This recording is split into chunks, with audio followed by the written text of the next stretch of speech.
यही है हमारा देश भारत, अतुल्य भारत, जहां अलग धर्म, जाति, वेशभूषा होते हुए भी लोगों में आपसी प्रेम, भाईचारा और सद्भाव का माहौल है। तभी तो हम शान से कहते हैं, सारे जहां से अच्छा हिंदुस्तान हमारा हमारा, सारे जहां से अच्छा। पर कुछ मतलबी लोग तुच्छ वोट बैंक की राजनीति कर देश को मजहब के नाम पर बांटने की कोशिश कर रहे हैं। आज हम भारत को विकसित देशों की श्रेणी में रखने का सपना तो देखते हैं, पर विकास हमारे देश के चुनावी एजेंडा में शामिल ही नहीं हो पाता। बस बातें होती हैं तो धर्मनिरपेक्षता की। इस शब्द को इमरजेंसी के दौरान हमारे संविधान में ऐसे समय जोड़ा गया जब विरोधी दलों के नेता जेल में बंद थे। संसद मानो पूरी तरह कांग्रेस की जेब में थी। यहाँ तक कि सर्वोच्च न्यायालय के अधिकार को भी सीमित कर दिया गया था। तो आप समझ सकते हैं कि इस शब्द को जोड़ने का क्या उद्देश्य रहा होगा। क्या हमारा देश पहले से धर्मनिरपेक्ष नहीं था? जिस देश में वसुधैव कुटुंबकम की मान्यताएं पहले से मौजूद हों, जिसमें देश ही नहीं पूरे विश्व को एक परिवार के रूप में देखा जाता है, वहां धर्मनिरपेक्षता शब्द अलग से जोड़ना राजनीतिक हित साधने का हथकंडा नहीं तो और क्या है। तभी तो हमारे संविधान निर्माता डॉक्टर B.R. अम्बेडकर ने पहले ही आगाह किया था कि भारतीय संविधान को सेक्युलर नहीं माना जा सकता, क्योंकि ये विभिन्न समुदायों के बीच भेदभाव करता है। और आज अम्बेडकर जी की कही गई बातें सच साबित हो रही हैं। ये देश प्रेम से चलेगा, इसमें कभी टोपी भी पहननी पड़ेगी, कभी टीका भी लगाना पड़ेगा। अब ब्रिटिश लोगों से मतलब उसमें सेकुलर जमात हुआ है। आज स्थिति ऐसी हो गई है कि सेकुलरिज्म बहुसंख्यकों के विरोध और अल्पसंख्यकों के तुष्टीकरण का पर्याय बन गया है। जैसे ही चुनावी व्यार बहने की आहट होती है, हर दल पिछड़ी जातियों, दलित समुदाय, मुस्लिम समुदायों के वोट बैंक को अपनी तरफ करने की तैयारी में जुट जाती है। विकास का मुद्दा मानो फिजूल बातें लगती हैं। रुपए की तरह गिरती उछलती कांग्रेस की सरकार आज हर मोर्चे पर नाकाम है।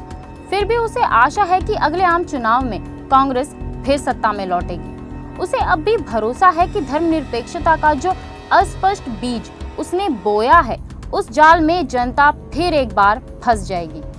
बारीकी से देखिए, कांग्रेस पार्टी जब जब संकट में आती है,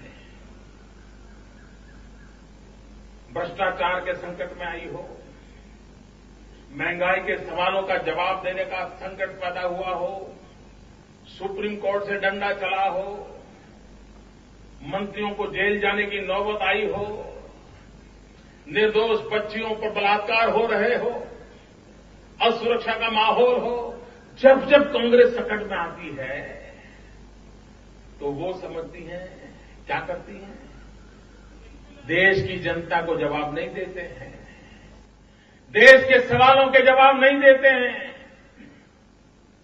देश की जनता तक सच्चाई पहुंचाने के इरादे नहीं रखते हैं। जैसे ही कोई संकट आ जाता है तो वे सेक्युलरिज्म का बुर्खा पहन लेते हैं और सेक्युलरिज्म का बुर्खा पहन करके बंकर में छिप जाते हैं। वे जानती है कि भाजपा ही एक ऐसी पार्टी है जो 20 सालों में उसे हर मोर्चे पर टक्कर दे रही है। अगर इस पर सांप्रदायिक होने का आरोप लगा दिया जाए तो गैर कांग्रेस सरकार इस देश में आ ही नहीं सकती। तभी तो भाजपा को सांप्रदायिक पार्टी बता जनता को भ्रमित करने की कोशिश करती है।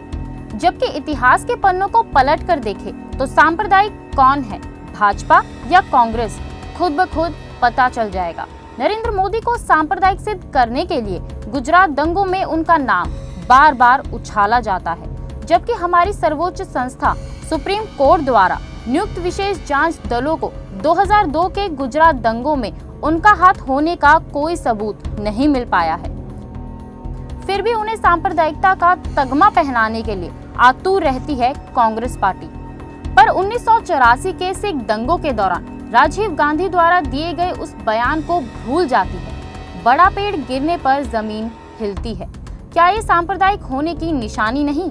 आज विडंबना ये है कि ऐसे ही लोग आज सांप्रदायिक होने का प्रमाण पत्र भी बांट रहे हैं। दरअसल इस देश में धर्मनिरपेक्षता अब बस एक ढोंग बनकर रह गई है, जिसे जब जरूरत होती है तब इस्तेमाल करने की कोशिश करते हैं और मौका निकल जाने के बाद अपने को सेक्युलर बनाने लगते हैं। अब जरूरत है जनता भी इस मजहबी खेल को समझे, तभी तो इस देश को अतुल्य भारत बनाए रखने में हम कामयाब हो सकेंगे।